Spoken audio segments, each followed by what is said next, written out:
जय भीम, जय संविधान।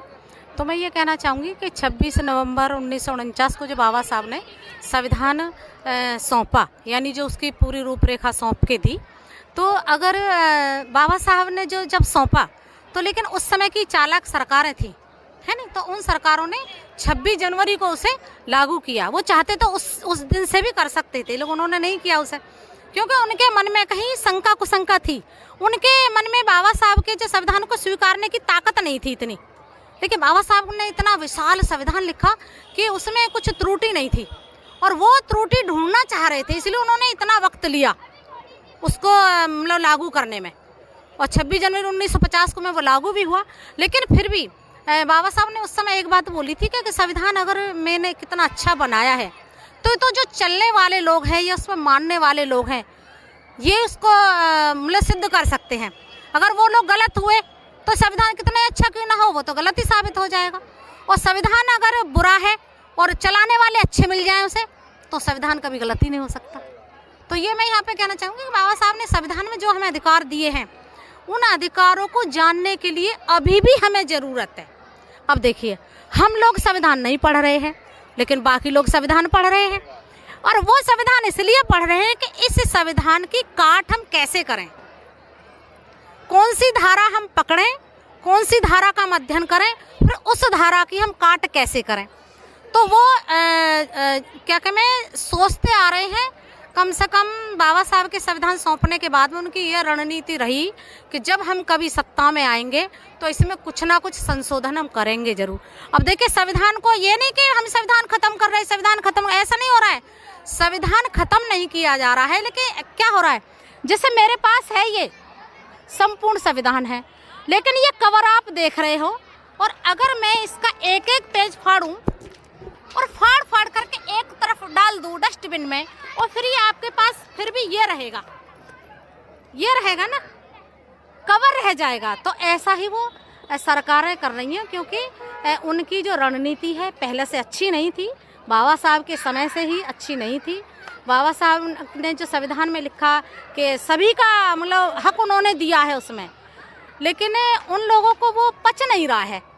और जो 50 साल में हमारे समाज ने जो तरक्की करी है संविधान के द्वारा, वो पच नहीं रही है उसे उन लोगों को, इसीलिए वो नए नए इसमें संशोधन कर रहे हैं, कभी कुछ कर रहे हैं, कभी कुछ कर रहे हैं। यानी उनकी मंशा हमारे प्रति अच्छी नहीं है, और हमारे संविधान के प्रति भी उनकी मंशा अच्छी नहीं है। लेकिन फिर भी मैं एक बात बता दूं, अगर हमारा समाज जागरूक है तो इस संविधान का वो कुछ भी नहीं कर सकते। ठीक है, वो कितने पेज फाड़ेंगे इसके, जब भी कभी तो हमारी सरकार आएगी ना, कभी तो ये बहुजन आंदोलन सफल होगा, और जब ये बहुजन आंदोलन सफल होगा तो हम इस सत्ता पर काबिज होंगे, है नहीं, शासन सत्ता पर जब हम काबिज होंगे तो ये संविधान जो बाबा साहब ने लिखा, जो हमारी मूल आत्मा है, आत्मा यानी ये अंदर का जो है ना, जितना भी पॉजिटिव ऊर्जा का संचार है, वो क्या है, हमारी वो आत्मा है। यहाँ लोग कहेंगे यहाँ धम्म से नहीं जोड़ रही हूँ मैं इसे, है नहीं। तो जब ये चीज़ हमारी होगी ना, हम लोग सही मायने में एकजुट होंगे।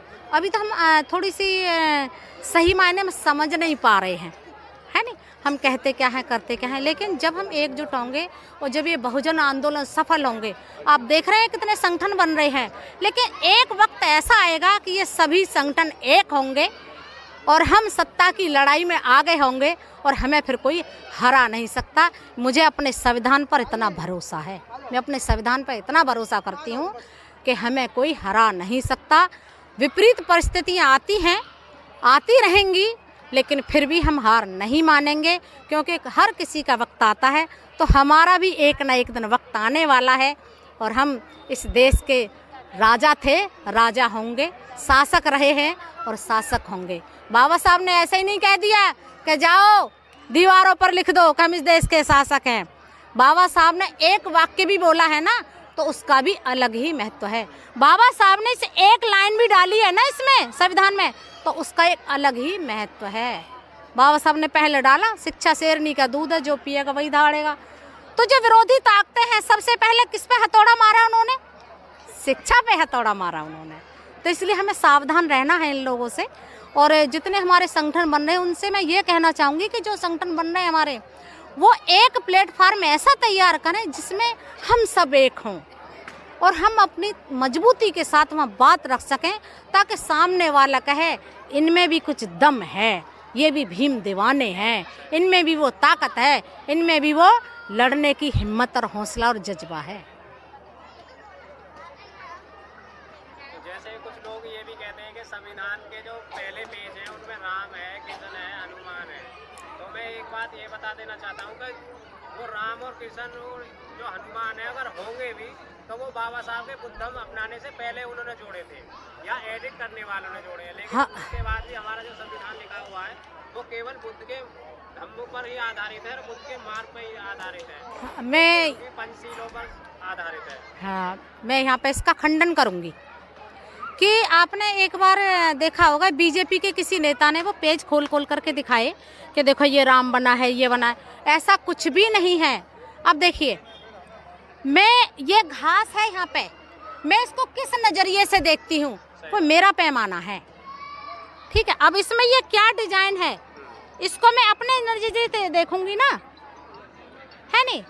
और जो विरोधी है वो इंतज़ार करता है कि कहीं उसे क्लू मिले कोई और उस पर वो बवंडर खड़ा करे और हमारे समाज के भोले भाले लोगों को वो गलत दिशा में ले जाने का काम करे। उनकी ये मंशा है। तो आप जानते होंगे ज़्यादातर हमारा ओबीसी समाज तो उधर ही जा रहा है नहीं। अब थोड़ा थोड़ा उनको अकल आने लगी है नहीं, तो थोड़ा वो आ रहे हैं इधर, तो कुछ काम हो रहा है। लेकिन उनको लगता है कि अभी भी बहुत सारा हमारा समाज जो है ना, जिसको हम मूल निवासी बहुजन समाज कहते हैं, तो वो अभी थोड़ा बिखरा हुआ है नहीं। और वो बिखरा हुआ कैसे है कि वो अभी उन्हीं के चंगुल में है, अभी मतलब उनकी मानसिकता जो है उनके ऊपर हावी है और वो बाबा साहब की मानसिकता को ग्रहण नहीं कर पाया है।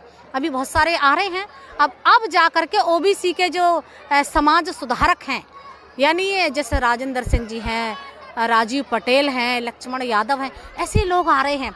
हमारी ये दिल्ली से एक बहन है, वो राजबाला है शायद, वो भी एक, तो ऐसी महिलाएं आ रही हैं। तो अब कुछ लग रहा है कि हमें मतलब हम आगे काम कर सकते हैं। मतलब अगर समाज में से एक बंदा भी निकल के आता है तो समझो कि उस समाज के अंदर कम से कम उनके घरों में घुसने वाला एक तो है ना। तो ये हमें ऐसा मुझे लगता है भाई। तो ऐसी बात नहीं है, हमें घबराना नहीं है, ये संविधान हमारा है, हमारा रहेगा। लेकिन एक दिन हम इस जरूर बाबा साहब ने जो बोला है कि हम इस देश के शासक थे और शासक हैं, तो ये तो सपना पूरा होके रहेगा। अभी 2023 चल रहा है, 87 साल हमारे पास अभी बाकी हैं इसको पूरा करने के लिए। और देखिए साहित्य इतना बिखरा है, किसी समाज का साहित्य नहीं बिखरा होगा, या इतना साहित्य बिखरा है। लोग संविधान खरीद रहे हैं, संविधान की बातों को समझ रहे हैं, संविधान के एक धारा पे काम हो रहा है, घर घर में संविधान पहुंचा जा रहा है। तो बेशक हमारे अनपढ़ माँ बाप भी हैं, लेकिन उनके आने वाली पीढ़ी तो संविधान पढ़ेगी ना, है। तो ये काम हो रहा है, तो हमें काहे का डर भैया। ये तो विपरीत परिस्थितियाँ आती रहेंगी और जाती रहेंगे, सरकार कोई हमेशा थोड़ी रहनी है, हमारी भी आएगी। सरकार आने से हमारे लोगों को फायदा भी हुआ कि जब से ये सरकार आई है तब से अम्बेडकरवाद इतनी तेजी से फैला है देश में कि तूफान से भी तेज। वो पता है, नहीं सोए हुए थे हमारे लोग। सही बोल रहे हो आप इसे। क्योंकि जब सरकार हमारी थी तो तब कुछ और बात थी, लेकिन जब लगा कि बेशक हमारी सरकार नहीं है, लेकिन उसके बाद में जैसी जैसी हम पर लोगों ने अत्याचार शुरू करे हैं ना, उसके बाद हम और शेरों की तरह दहाड़ने का काम कर रहे हैं। हम शेरों की तरह दहाड़ रहे हैं, बताइए कहाँ छुपे हैं हम। हर आंदोलन पर तो हम बोलने का काम कर रहे हैं, हमारा समाज है, इस देश का मूल निवासी, इस देश का बहुजन समाज हर आंदोलन पे बोल रहा है ना। भाई नेता बोले या ना बोले, लेकिन सामाजिक आंदोलन करने वाले लोग बोल रहे हैं और सामाजिक आंदोलन हमारे खड़े हैं इस मोमेंट को आगे बढ़ाने के लिए। Thank you. जय भीम, नमो बुद्धाय, जय संविधान। तो सभी देशवासियों को संविधान दिवस की बहुत बहुत मंगल कामनाएं और 26 नवंबर को हर साल संविधान दिवस जरूर मनाएं और अपने संविधान को पढ़ें, क्योंकि भारतीय ग्रंथ हमारा यही है इकलौता, इसे पढ़ें, इसी ने हमें आज़ादी दी है। हमारी जो भारत संविधान की उद्देशिका है, पूरा संविधान हमारा इस उद्देशिका में ही टिका हुआ है। आप अगर उद्देशिका को भी पढ़ते हैं तो आप पूरा संविधान समझ जाएंगे कि हमारा संविधान है क्या। तो सभी साथियों को जय भीम, नमो बुद्धाय। आप देख रहे हैं बहुजन सम्राट टीवी।